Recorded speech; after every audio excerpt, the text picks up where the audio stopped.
rapidement, je voudrais d'abord rendre hommage à Khadija, que je connais, pour sa détermination et son combat qu'elle mène dans son pays.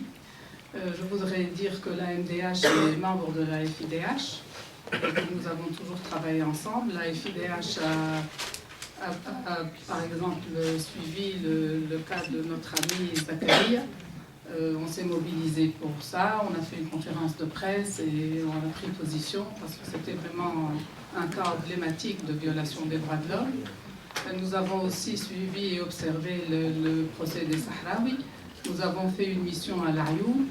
Et je trouve que le combat pour la torture est un combat essentiel pour nous militants. Et ce que je voudrais dire à Khadija, bon, je m'excuse, je vais parler rapidement et en même temps je m'excuse de devoir quitter vite, je l'avais dit à nos amis, c'est qu'on sera à vos côtés pour ce combat avec la MDH qui est notre membre, mais en tant que militant, je parle aussi en tant que Tunisienne, parce que ce que tu as décrit, nous sommes passés par là, hein, et je reconnais, malgré les problèmes que nous vivons aujourd'hui en Tunisie, au-delà de la FIDH, je trouve que quand on est déterminé à mener le combat, on arrive à un résultat. Ça ne veut pas dire qu'on a résolu les problèmes, ça ne veut pas dire que la police a totalement changé, ça ne veut pas dire que la torture n'existe pas, ça existe. Mais le combat des militants est plus facile, on dénonce plus facilement et on peut avoir des résultats.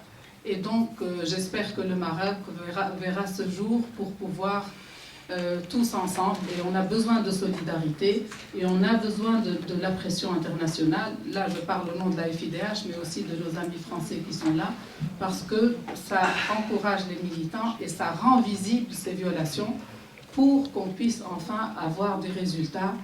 Et la chose la plus normale, c'est que les gens vivent en liberté et qu'ils puissent dire ce qu'ils veulent sans être inquiétés, sans subir la torture. Et être inquiété pour ses idées, c'est quand même, au XXIe siècle, c'est quelque chose qui est inacceptable. Et pourtant, dans notre région, c'est le quotidien. Et merci pour la MDH, pour le combat qu'elle mène.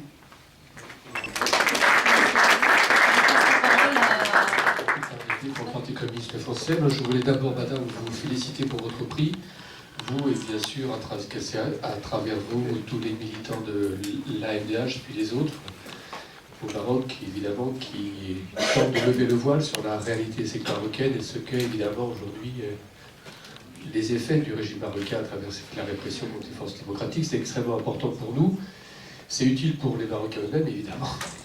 Mais c'est utile aussi pour nous dans notre combat pour que la vérité éclate sur la société marocaine aujourd'hui et sur ce régime. Et le fait que vous l'ayez fait, que vous ayez ce prix au plan international, je pense que c'est une reconnaissance à la fois pour les Marocains eux-mêmes, puisque le roi, j'ai vu, vous avez présenté ses félicitations parce qu'il ne voulait pas faire autre chose. Il était conscient. Il avait le dos au mur. Mais ça a été reconnu au plan international. Et ce qu'on a pu voir dans la presse, pas trop dans la presse française, mais dans d'autres éléments, dans d'autres vecteurs d'information, évidemment, ça a été une reconnaissance internationale que la situation au Maroc n'est pas celle qu'on voulait faire croire à travers la question des libertés et puis des droits. Donc ça, c'est un point extrêmement important, et je fais comme la dame, je souligne pour nous, nous sommes une force politique, donc nous ne sommes pas en même temps dans le même terrain d'intervention que vous, même si parfois celui-ci se rejoint en ce qui concerne la défense des droits humains, mais c'est extrêmement important, extrêmement utile. La seconde remarque que je veux faire, bon, ça a été fait déjà sur la France. On a un problème marocain en France. Je ne sais pas si les Marocains parlent les Français, mais nous on a un problème marocain pour les forces démocratiques, puisqu'on est confronté à la même politique depuis l'indépendance et avant. Les liens qui lient le Maroc, c'est des liens à la fois multiples, vous l'avez dit, de plan économique, financier, aussi stratégique, au plan militaire, sur toute la région. Et pour ça, il faut masquer ce qu'est la réalité de la société marocaine, et ils y arrivent assez bien aux yeux de beaucoup de Français. Et c'est d'autant plus insupportable que c'est complètement à contre-courant du mouvement qu'on a connu dans cette région ces 3 dernières années, même si le Maroc a sa place, avec le monde du fameux pays, a pris une part importante également à cet effort de démocratisation. Mais c'est aussi embêtant sur le plan de l'Union européenne. Parce que tous les accords d'association qui lient le Maroc à l'Union européenne et qui lient également évidemment d'autres pays voisins au Maroc.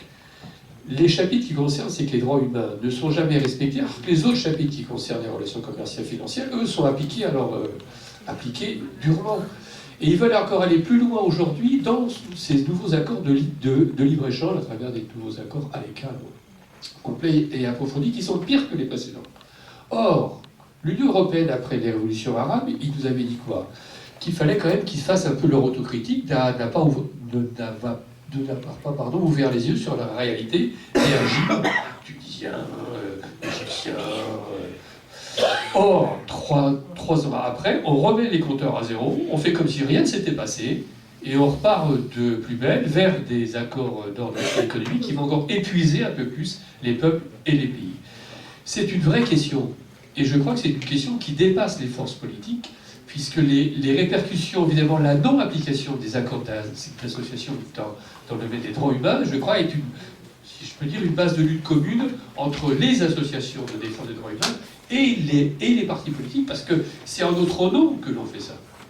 C'est au nom de l'Union européenne et des États membres qu'on construit des accords purement libéraux d'abord, donc qui font mal au peuple, et en plus qui se mentent eux-mêmes sur la réalité de ce que devrait être le respect des droits humains. Voilà, je termine. Voilà, je voulais vous remercier encore. Nous, ça nous aide. On voudrait faire plus, et plus là-dessus. J'ai entendu ce que vous avez dit sur la campagne qui se monte. Il y a d'autres campagnes sur les prisonniers politiques aujourd'hui, où ça devient, je crois, une question qui va devenir centrale dans de nombreux pays. Je pense notamment aux Palestiniens. Évidemment, quand on fait le total dans cette région du monde de gens qui croupissent dans les prisons ou qui sont victimes de torture pour leurs idées, évidemment, on peut considérer qu'il y a du travail pour nous tous encore longtemps. Merci encore. Je voudrais d'abord demander une question à Khadija Riadi sur si vous pensez, quand on a vu ce qui s'est passé pendant le jour du 20 février, quand il y a une certaine ouverture démocratique, on a tendance, le Maroc toujours vire un peu vers l'instabilité. Il y a beaucoup de mouvements sociaux, il y a plein de gens qui disent beaucoup de choses, et quand on dit beaucoup de choses au Maroc, il y a plein de choses il y a plein de gens qui disent n'importe quoi. Si vous pensez d'abord, si un Maroc qui respecte pleinement les droits de l'homme serait un Maroc stable. Ça, c'est ma première question. Et si vous pensez aussi, il y a aussi toujours l'argument du régime qui dit que voilà, on peut pas avoir une démocratie pleine parce que les Marocains ne sont pas faits pour la démocratie. Et ça, moi je crois que c'est aussi un peu une réalité parce que voilà, après le mouvement du 20 février, ce mouvement ne s'est pas structuré, ils ne savent pas s'organiser, c'est la réalité, ils ne savent pas s'organiser. Et il n'y a pas, si tu veux, un mouvement professionnel, ça reste toujours un mouvement de rue et non pas, c'est pas un mouvement structuré. Et voilà, c'était ça mes deux questions. La fête de l'Aïd qui était dans le Parlement tunisien. Vous voyez les photos, ça c'est la croix et ça c'est le... Non, ça c'est la croix et ça c'est le monde. Et il y a même une dame avec son bébé. Vous voyez? Alors je ne sais pas quand on aura la même chose au Maroc, je ne sais pas. Je vous pose la question.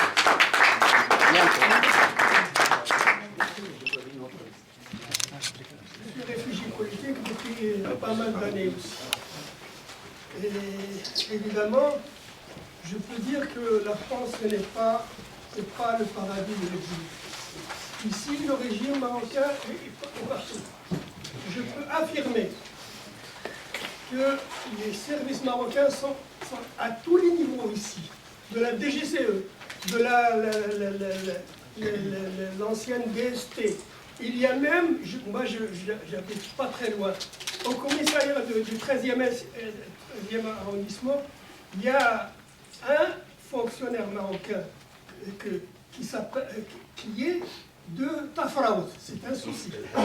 Je connais même son nom d'emprunt. Et il est là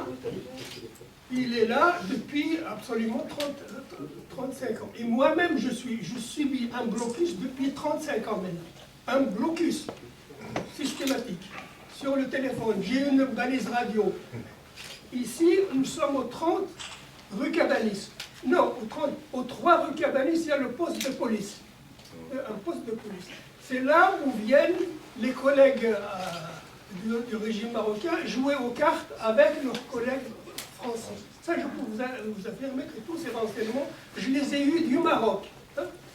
Et donc, en fin de compte, le régime est absolument associé à tous les niveaux ici.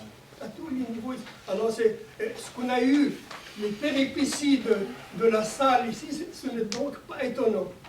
Ce n'est donc pas étonnant. Et puis, parce qu'il y a un fait essentiel que l'opinion française ne connaît pas, c'est que le régime de Hassan II a eu absolument, il a inventé un système. Il a acheté tout le monde ici, c'est bien ça. Il a acheté tout le monde. Monsieur Chirac, ça fait 30 ans avec sa famille, il passe ses vacances à la Gazelle d'Or. Il ne paye pas à rond. Il occupe la même villa avec ses membres de sa. Même Chevènement est allé à la Gazelle d'Or avec sa femme Lucie. Du 5 décembre au 15 décembre 1999. Alors c'est vous dire que ici, c'est le flou, c'est Imam qui marche. Il n'y a pas de problème. Il achète tout le monde, toute la presse. Moi j'ai écrit je ne sais pas combien d'articles. Ils sont refusés systématiquement. La dernière étude qui m'a été demandée par Ouest France, et j'ai fait, j'ai fait distribuer ça, et puis finalement ils n'ont pas publié. Au monde diplomatique, après le séisme de 2004, j'ai fait une étude absolument extrêmement importante, elle a été refusée. Mais je viens maintenant à l'essentiel. Ce que Khadija a raconté, ça c'est la routine de la violence. C'est déjà dans les années 60, on disait exactement la même chose.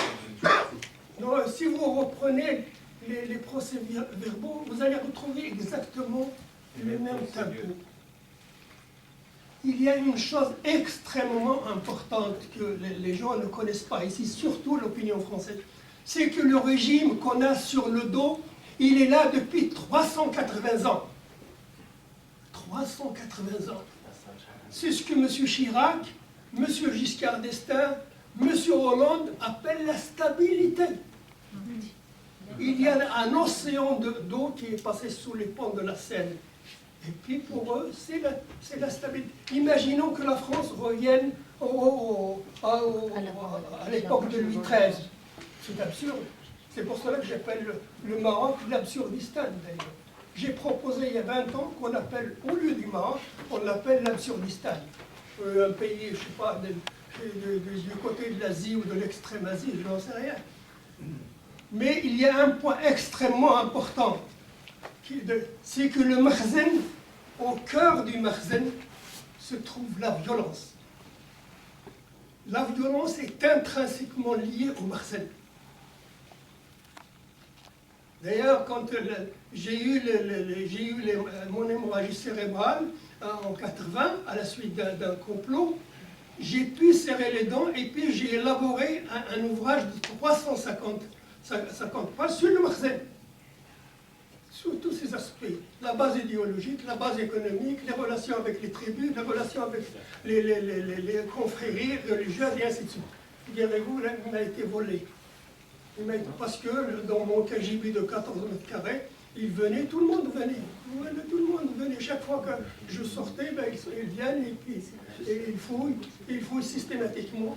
Tous les jours, pratiquement. J'habitais dans une institution religieuse, les curés venaient lire ce que je faisais. J'écrivais. Donc, je reviens à cette histoire de la violence. Parce que l'une des caractéristiques, non, laissez-moi aller, parce que moi je connais mon sujet, vous savez. La violence est là parce que les caractéristiques du Makhzen, l'État Makhzen, c'est vraiment l'immobilisme et le non-changement. Il n'y a pas de changement. Or, les philosophes grecs avaient mis en lumière que tout change, tout coule, tout coule. Or, chez nous, non. tout est absolument stable et pour l'éternité. Et en plus, on nous dit que le peuple n'a pas de voix. Il est attendu. D'ailleurs, j'ai rappelé déjà dans un débat sur ce problème, rappelez-vous de l'entrée en matière de M. Hassan, Ra'ayan al-Awliya. Si on le traduit mot à mot, fidèle cheptel humain. C'est pour ça. Fidèle cheptel humain.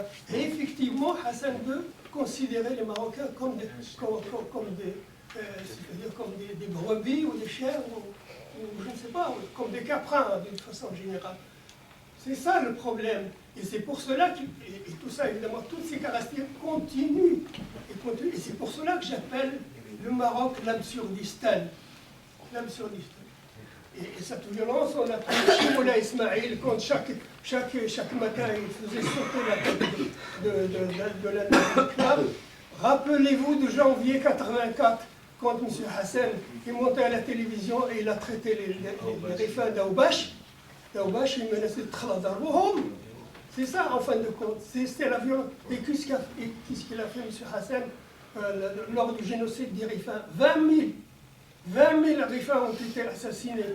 Et je peux en parler parce que mon frère était sous-officier là-bas. Et il m'a raconté ce que M. Hassan a fait. Donc, je disais que j'étais très contente de pouvoir enfin féliciter Radija. En mon nom personnel, on se connaît depuis longtemps, mais aussi au nom des militants de la FASPA. Et que ce prix, effectivement, je pense qu'il a été pour tous les militants des droits de l'homme au Maroc, les militants de la MDH qui sont courageux. Je pense aussi aux avocats. Je pense à Maître Messaoudi, qui est passé en jugement vendredi, et j'ai pas de nouvelles, je voudrais bien qu'elle nous donne des nouvelles, si elle en a. Elle n'en a pas non plus. Qu'un avocat soit poursuivi par la justice pour outrage à magistrat. J'étais dans la salle le jour du procès de Casablanca. C'était pas un procès, c'était une foire. C'était une foire. On était un certain nombre d'observateurs étrangers à être venus. On avait rempli la salle de pauvres gens. Vraiment, c'était des pauvres gens qu'on avait amenés dans la salle, plus tous les policiers, tous les militaires, et un homme en tenue militaire. Des dizaines d'avocats, ce qu'ils appellent les avocats au téléphone. Vous savez, ceux qui n'ont pas de cabinet, mais qui travaillent au téléphone, qui hurlaient, qui insultaient les avocats qui défendaient les 7 militants sahraouis. Ils les insultaient, ils ont agressé un des jeunes, ils ont déchiré sa chemise, même un observateur espagnol. Et les avocats n'avaient pas de place, les avocats des prévenus n'avaient pas de place pour s'asseoir, parce qu'il y avait tellement de la foire devant. Et donc, Maître Messaoudi était debout, à côté du procureur du roi, et il lui a dit qu'il faisait une insulte à un magistrat parce qu'il n'était pas assis à sa place. Et voilà pourquoi il passe en procès. Voilà, parce qu'il n'était pas assis, il n'y avait pas de place. Donc, je pense que les procès au Maroc, les procès devant la justice du Maroc, il faut les dénoncer. Il faut les dénoncer parce que les seules preuves qui sont pour les gens, quand ils ont un procès politique, ce sont les PV de la police. Des PV qui sont signés sous la torture. Parfois, on leur donne une feuille à signer, comme tout à l'heure elle a dit Radija. Et donc, les avocats, ils sont très courageux aussi, parce qu'il faut voir comment ils peuvent se faire insulter. Je pense qu'il faut que cette bataille pour le droit de l'homme, pour la justice, pour la vérité, elle est amenée aussi beaucoup, naturellement, ça a déjà été dit en France. En France, parce que, y compris au plus haut niveau de l'État, on nie ce qui se passe au Maroc. Moi, j'ai été outré d'entendre le président de la République française dire qu'il n'y a pas eu de printemps arabe au Maroc. 11 jeunes qui sont morts, dont une jeune fille, ça n'existe pas. Mais ils vivent où, ces gens-là? Ils écoutent quoi? Qu'est-ce qu'on leur amène? Et on a beau aller au ministère des Affaires étrangères, donner tout un tas de rapports, on dirait que ça passe au-dessus. Ça, c'est absolument incroyable. Alors les journaux, naturellement, ils embrayent derrière. Moi, j'ai pas entendu grand-chose sur le prix de Radija dans la presse. Moi, je l'ai pas vu passer à la télévision. Je sais pas, ça a été interviewé à la télévision. Bon, bah, voilà. Ça serait dans d'autres pays, voilà. Donc, je pense que c'est important. Et le 20 février de cette année, ça tombe bien, c'est le 20 février, dans le cadre de la semaine anticoloniale, moi je vous invite à venir, il y aura un débat à la salle du 2e arrondissement de Paris, à la salle des mariages de la mairie, sur les procès inéquitables au Maroc. Organisé, c'est pas la FASPA qui l'organise, moi j'y serai, mais je le précise parce que il faut aussi pouvoir témoigner de tout ça. Et ce que je voulais dire, c'est que c'est peut-être pas étonnant qu'il y ait autant de collusion. Naturellement, il y a tous les intérêts, comme plusieurs personnes l'ont dit, les intérêts, entre guillemets, intérêts français, c'est pas les intérêts du peuple français, hein, c'est les intérêts de certains. Mais il y a aussi qu'on ait un État et qu'on a des dirigeants jusqu'à présent qui sont des gens colonialistes. Je m'excuse, mais la France n'a toujours pas reconnu les tortures de l'État français pendant la guerre d'Algérie. Et ça, je pense que c'est pas faire demander la repentance, c'est simplement dire notre pays à l'époque, les dirigeants d'aujourd'hui, ils n'ont pas de sang sur les mains, mais ils se grandiraient à dire que la France a torturé, que c'était dans les institutions, que ce n'était pas des bavures, toutes les tortures qui ont été faites pendant la guerre d'Algérie. On aurait pu profiter, alors je ne parle même pas effectivement l'enlèvement de Mehdi Ben Barka qui a été fait en France. C'est pas seulement les autorités marocaines qui sont venues le chercher, hein, il y avait de la collusion là-dessous. Bon ben ça, c'est fermé, hein, c'est blackout. C'est blackout sur également tout ce qui a été l'enlèvement, la torture et l'assassinat de Maurice Audin. Je pense que, y compris à l'occasion de la mort de ce grand militant anticolonialiste qui était Henri Alleg, François Hollande aurait très bien pu aussi dire que profiter de ce moment-là, de cet homme qui a écrit ce livre, La Question, pour dire qu'effectivement, c'était le moment peut-être de dire ça. Et tant que la France n'aura pas reconnu ses propres crimes d'État, comment voulez-vous qu'il reconnaisse que son ami, le roi du Maroc, fait la même chose chez lui? Donc, et au niveau des droits de l'homme, je crois que aussi, par rapport aux droits des réfugiés en France, et s'il y a des réfugiés marocains qui doivent venir maintenant, ben, je vous assure que ça va être coton pour les dossiers. Hein. Je le vois, moi, par rapport aux Sahraouis qui veulent venir et qui sont en danger. Et bien maintenant, on refuse le droit d'asile très, très régulièrement. Donc je pense qu'on doit travailler ensemble vis-à-vis des médias, toujours essayer de faire ce mur du silence sur ce qui se passe, mais également par rapport à l'État français, il ne faut pas manquer de le faire. Et puis alors, donc, bon courage aux militants qui sont au Maroc. Je crois en l'identité maghrébine, je crois en une union des peuples du Maghreb. Il est plus qu'important qu'une femme de notre terre se retrouve avec un prix et reconnu internationalement. Ça fait avancer la cause des femmes dans nos pays, dans nos contrées. Mais aussi, moi je voulais proposer quelque chose de plus grand. Il est plus qu'important qu'on s'organise tous comme on est. Dommage que la camarade tunisienne est partie, parce que si la révolution était que la constitution, je voudrais bien voir Jaber El-Mejri justement en liberté pour son droit, la liberté de conscience et d'expression, même en Tunisie, qu'on croit qu'ils sont arrivés, ben pas encore. Il est plus qu'important de penser à une organisation qui nous mettra tous ensemble sur les libertés, toutes les libertés, qu'elles soient individuelles ou qu'elles soient syndicales, toutes les libertés, sans exception, nous tous qui sommes sur cette terre de l'Afrique du Nord.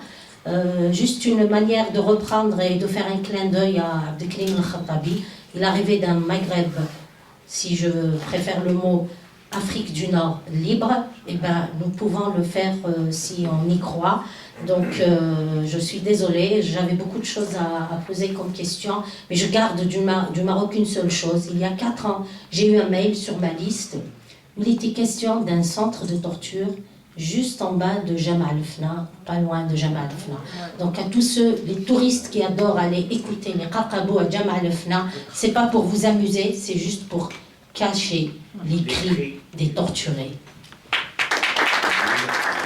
Donc, il est certes, comme il vient juste de dire à notre camarade, qu'on s'organise. Je vais être bref. Tout d'abord, mes félicitations à Madame Riadi et à la MDH et tous les combattants qui se battent pour la liberté et la démocratie et contre la dictature en Afrique du Nord et partout dans le monde.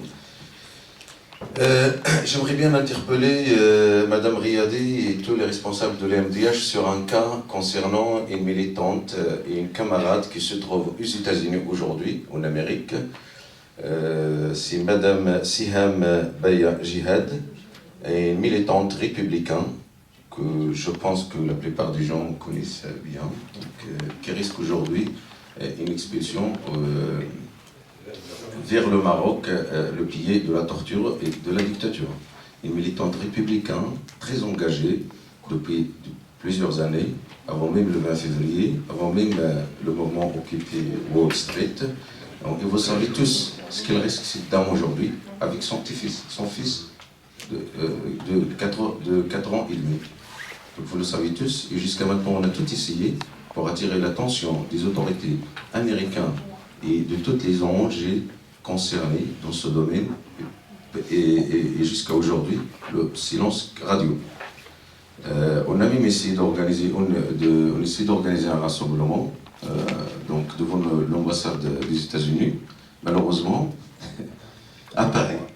Bien sûr, malheureusement, pour confirmer ce qu'il vient juste de dire M. Barodi et M. Jean-Paul, si je ne me trompe pas.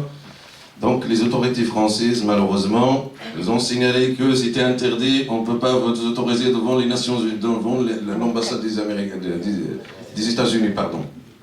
C'est un site sensible et tout ça, etc. Voilà, je passe parce que je vais essayer d'être bref. Donc ils nous ont proposé un lieu loin, vraiment presque, si je n'exagère pas, presque loin même de Paris. Donc on a essayé, on leur a dit écoutez, vous nous refusez, on est prêt à aller en justice, parce qu'il n'y a pas d'exception. J'ai manifesté devant l'ambassade du monarque du Maroc, j'ai manifesté devant la dictature algérienne, etc., tel. Aujourd'hui, il n'y a pas d'exception pour moi. Donc, pour pas rater pour pas donner de chance, parce que je sais bien qu'il y a les services secrets marocains derrière tout ça, pour pas perdre de temps, pour, comment dirais-je, affirmer notre soutien total et inconditionnel à notre camarade qui se trouve aujourd'hui dans une situation de détresse aux États-Unis, on a accepté de, comment dirais-je, de organiser ce rassemblement le 15, le 15 février, c'est-à-dire samedi prochain, à la place de Madeleine, pas loin de l'ambassade des États-Unis. Bien sûr, il y aura une délégation qui va remettre un courrier destiné à monsieur l'ambassadeur des États-Unis à Paris, en France. Donc j'appelle tous les militants qui nous rejoignent, et comme il vient juste de dire notre camarade, il faut s'organiser et tout ça. Et j'interpelle à cette occasion Madame Riadi et tous les responsables de l'MDH et toutes les ONG, et je les appelle sincèrement, c'est une femme qui risque quand même, au minimum, si elle risque pas sa vie, elle risque la torture et de se faire maltraiter. Il ne faut pas qu'on attende que quelqu'un se trouve en prison, après on fait des communiqués et des rassemblements de soutien. Il vaut mieux prévenir avant qu'au guérir. Merci beaucoup. Je suis la femme de mon mari. Donc je vais essayer d'être très rapide et d'aller à l'essentiel. Je tenais vraiment à rendre hommage au travail de Khadija Riadi et à la MDH, parce que véritablement c'est elle qui m'a soutenue depuis le premier jour où j'ai indiqué que mon mari avait disparu. Dès le lendemain, la MDH a sorti un communiqué, et depuis ce premier jour jusqu'à la fin, et même jusqu'à aujourd'hui, j'ai un soutien sans faille de Khadija Riadi, de la MDH et de toutes les ONG qui m'ont soutenue. Je tiens à leur rendre hommage parce que, ayant été moi-même sur place à Rabat, ils m'ont accueilli au sein des locaux de la MDH pour que nous puissions organiser une conférence de presse. Ils m'ont mis à disposition le matériel, les personnes qui m'ont aidé et tout le reste. Excusez-moi. Et par rapport au travail des autres ONG qui sont d'envergure plus internationale, je trouve que le travail est tout à fait équivalent, et il ne faut absolument pas se sentir avec moins de choses, moins de matériel, puisque c'est surtout l'implication des personnes et c'est surtout le travail au quotidien qui fait aussi le travail des ONG. Donc les ONG internationales, ils font aussi un travail formidable, mais je veux vraiment particulièrement aujourd'hui souligner et rendre hommage au travail des ONG locales au Maroc, et puis qui aussi font le travail à l'international. Moi, je connaissais absolument rien de la politique du Maroc, ni de ce qui se passait au quotidien là-bas. Je suis citoyenne française. Et en 24 heures de temps, j'ai découvert ce qu'était le véritable Maroc. Donc ça a été extrêmement difficile. J'ai dû très très vite réagir. Et si j'avais pas le soutien de Khadija Riadi, de Maître Abdelrahim Jamaï à Rabat au Maroc, j'aurais certainement pas pu mener le combat que j'ai mené. Et aujourd'hui, le combat est loin d'être terminé, mais nous sommes plus forts que jamais, et puis au moins nous sommes tous les deux réunis. Donc en tous les cas, tous les tortionnaires et tous les responsables qui sont derrière ce qu'ils ont fait subir à mon mari, et les dommages collatéraux sur la famille et l'entourage, en tous les cas, ils vont tous payer un par un, ça je vous le garantis, et notre combat est très très loin d'être terminé, et tant qu'on sera tous les deux réunis, tous les responsables passeront devant les tribunaux. Voilà. Quelque chose, enfin, je vais laisser un peu les droits de l'homme, mais je vais parler du changement. Tout le monde veut le changement au Maroc, mais on risque de passer à côté de la réalité du Maroc, la vraie réalité du Maroc, c'est-à-dire le vrai pouvoir. On parle de M6. Quel pouvoir a M6? Enfin, ma génération savent, les jeunes ne le savent pas, mais depuis l'indépendance, c'est un général qui gouverne le pays. Ça, il y a eu Hofkir, il y a eu Demi, et depuis 80, c'est Slimane. Quand vous n'avez pas dans un État la sécurité et le renseignement, vous ne pouvez pas avoir de pouvoir. Or, les rois du Maroc n'ont jamais eu ces deux éléments. Donc, il n'y aura pas de changement tant que le système est là. Et vous n'ignorez pas que les deux premiers sont partis les pieds devant, et celui-là, ça sera la même chose. Mais il sera automatiquement remplacé par un autre. Et ça sera comme ça. Et il n'y aura aucun changement tant que le pouvoir sera une dictature militaire. C'est son nom, il ne faut pas dire autre chose. Second point, pour être bref, vous avez un truc qui s'est installé au Maroc par M. Lyoté, c'est la perpétuité du commandement, qui est une hérésie dans l'islam. La notion de prince héritier, c'est une hérésie dans l'islam. C'est un interdit. Mohamed V nous a nommé son fils prince héritier à 18 ans, Hassan II nous a nommé son fils prince héritier à 16 ans, et celui-là à la naissance. Quel changement, quoi. On s'améliore.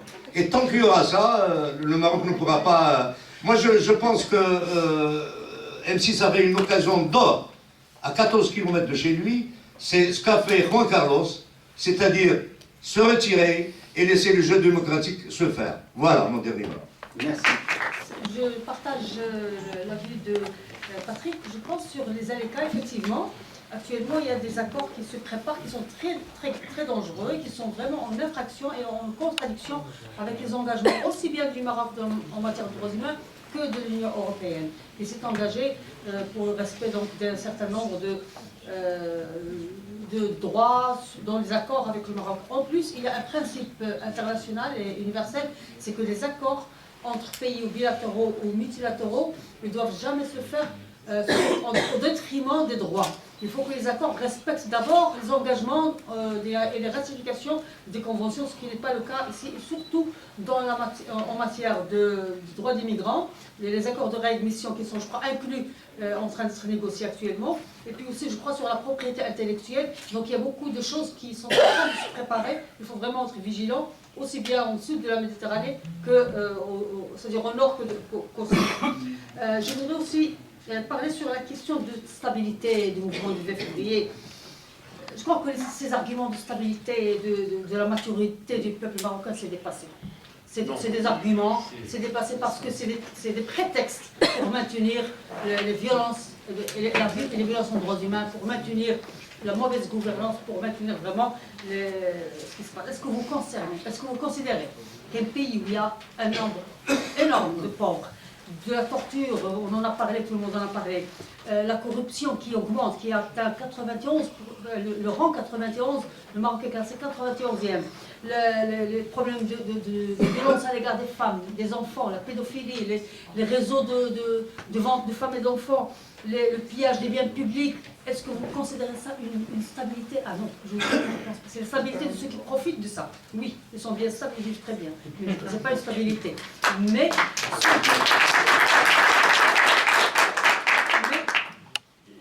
ce qui menace la stabilité, c'est toute personne ou tout système qui entrave le changement. Tout ce qui entrave le changement, vraiment, il menace la stabilité du Maroc. Parce que la stabilité, c'est les droits humains, c'est la démocratie, c'est le respect des autres, c'est les droits socio-économiques, c'est l'enseignement, c'est la santé pour tous. C'est ça la stabilité. Et c'est ce qu'on cherche. Les défenseurs des droits humains, ils cherchent ça. Ils cherchent l'égalité entre les personnes, ils cherchent la tolérance, ils cherchent le respect des droits, ils cherchent... C'est ça la stabilité, c'est ça l'avenir. Tous les peuples... La structuration du mouvement du 20 février. Donc d'abord, excusez-moi, moi je réponds donc doucement. Alors donc, voilà, s'il y a une menace de stabilité, il faut bien le savoir. C'est tous ceux qui maintenant nous sortent à chaque fois cet argument d'instabilité, du risque, voyons la Syrie, voyons... Non. Nous, en tant que défenseurs des droits humains, on ne cherche pas à vivre ce que vit la Syrie. D'ailleurs, si on veut discuter le problème de la Syrie, c'est autre chose. On peut en faire une autre occasion et on discute quelles sont les vraies raisons et qui a intérêt à ce que ce qui se passe en Syrie continue. C'est pour justement nous dire à chaque fois, voilà, vous avez le choix, soit le Mahzal et la dictature au Maroc, soit vous allez être comme la Syrie. Et bien ça, c'est pas vrai. Il y a d'autres voies et c'est dans cette voie-là qu'on va, et c'est là où on va arriver. C'est la vraie stabilité, c'est les droits et c'est la vraie paix. Donc pour le mouvement du 20 février, d'abord c'est un mouvement qui n'a jamais été un parti politique ou une organisation. C'est un mouvement qui est un mouvement de la rue, de la protestation. Les portes sont ouvertes aux réunions du mouvement du février. Toute personne qui veut venir est la bienvenue. Donc il n'est ni organisation, il n'a pas de structure, il ne veut pas se structurer. C'est un choix que le mouvement a choisi de ne pas se structurer de leur sorte. En plus, les personnes maintenant parlent de constitution de 2011 comme étant une constitution extraordinaire, que c'est un saut vers la démocratie, je ne sais pas quoi, et puis ce mouvement de février, il ne vaut rien. Et bien c'est ce mouvement qui a porté cette constitution, malgré le fait qu'elle est non démocratique, qu'elle n'est pas suffisante, qu'elle ne prévoit pas les vraies bases et les vraies normes d'un état de droit, mais ceux qui considèrent cette constitution comme étant la solution de tous les problèmes, et bien c'est grâce au mouvement du février qu'elle est là. Donc ce mouvement continue, il est réprimé, il est dans les prisons, il est tabassé à chaque fois, ils n'ont pas le droit de la parole, ils n'ont pas le droit de parler à la télévision, alors qu'il y a un dénigrement contre, c'est des campagnes de dénigrement contre les militants du mouvement du 20 février.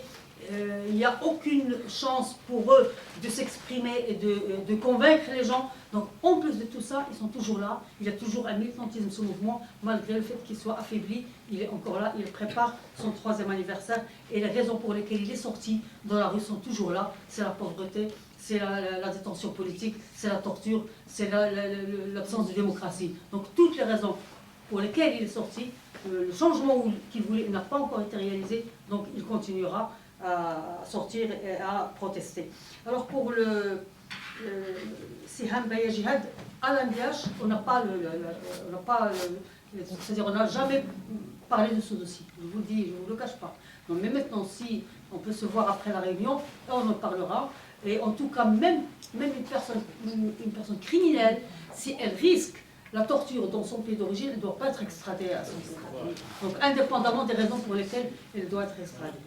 Bien que des pays bien connus par la démocratie ne respectent pas ça. Je rappelle Ali Arras, il a été extradé par l'Espagne alors qu'il y a une décision de l'ONU de ne pas l'extrader et qui n'a pas été respectée. Donc il y a des choses qui ne se respectent pas toujours. Alors pour Tallinn, oui, la question de l'impunité, c'est primordial. À l'MDH, comme à plusieurs ONG, on milite contre l'impunité. Parce que c'est cette impunité qui a toujours encouragé les tortionnaires à continuer dans leurs crimes. Et c'est une lutte qui doit être menée aussi bien par les victimes de cette torture, de ces dépassements, mais aussi par les ONG de droits humains. Donc notre combat n'est pas terminé, on est toujours ensemble, que ce soit avec les ONG en France qu'avec l'MDH et d'autres ONG au Maroc. C'est sûr que c'est un combat et vous n'êtes pas les seuls concernés. Il y a beaucoup de victimes de torture, j'en ai parlé, il y en a d'autres qui continuent encore le combat pour mettre fin à l'impunité. Alors pour ceux qui gouvernent le Maroc, on sait très bien qu'on n'est pas en démocratie, on sait très bien qu'il y a un principe très important, c'est-à-dire le premier article du pacte international sur le droit civil et politique, et le pacte sur les droits économiques, sociaux et culturels, le premier article qui dit bien le taux des peuples à l'autodétermination. Eh bien, on considère que le Maroc ne bénéficie pas encore de ce droit, puisqu'il ne choisit pas ses gouvernants, il n'a pas le droit de les critiquer, de les changer quand ils n'en veulent plus. Donc c'est pour ça qu'on considère que la situation politique du Maroc est une situation qui est vraiment tout à fait à côté des principes de démocratie, des principes de la bonne gouvernance. Je rappelle par exemple lorsque il y a eu les manifestations contre la grâce royale aux pédophiles espagnols, avec toute l'intervention sauvage qui a eu lieu contre les manifestants, le chef du gouvernement et le ministre de l'Intérieur ils disent non, on n'a pas donné d'ordre pour l'intervention. Ils n'étaient même pas au courant. Donc on ne sait pas qui c'est qui gouverne vraiment, qui détient la décision pour faire intervenir les forces de l'ordre. Ce n'est pas la première fois. Comme j'ai dit hier dans mon intervention à Montpellier, il y a le chef du gouvernement qui est parti à Tanger pour donner une allocution dans un meeting organisé par sa jeunesse. Quand il est sur place, il a trouvé que c'était interdit. Il a été interdit par les autorités sans que le chef du gouvernement ne sache même pas qu'il est interdit. Donc pour vous dire le type de système politique, donc on sait très bien que le centre de la gouvernance, le centre de la décision politique et de pouvoir n'est pas du tout dans les instances qui sont soi-disant élues. Donc on est vraiment à côté, très loin du respect de ce principe du droit du peuple marocain à l'autodétermination, je ne sais pas comment je crois que c'est ça l'autodétermination. Donc voilà, c'est une lutte qui continue en tout cas, c'est une des luttes, c'est une des raisons pour lesquelles on dit que la Constitution actuelle ne répond pas non plus à cette obligation, puisque la Constitution actuelle ne prévoit pas qu'il y ait une vraie séparation du pouvoir, qu'il y ait le principe de reddition des comptes, bien que c'est inscrit, mais la structure et les relations entre les institutions constitutionnelles ne permet pas le respect de ce principe. Donc c'est une des raisons pour lesquelles on a dit en tant qu'MDH que cette constitution ne répond pas aux besoins, aux exigences d'un État démocratique. Voilà, donc je crois que... Merci beaucoup, Khadija.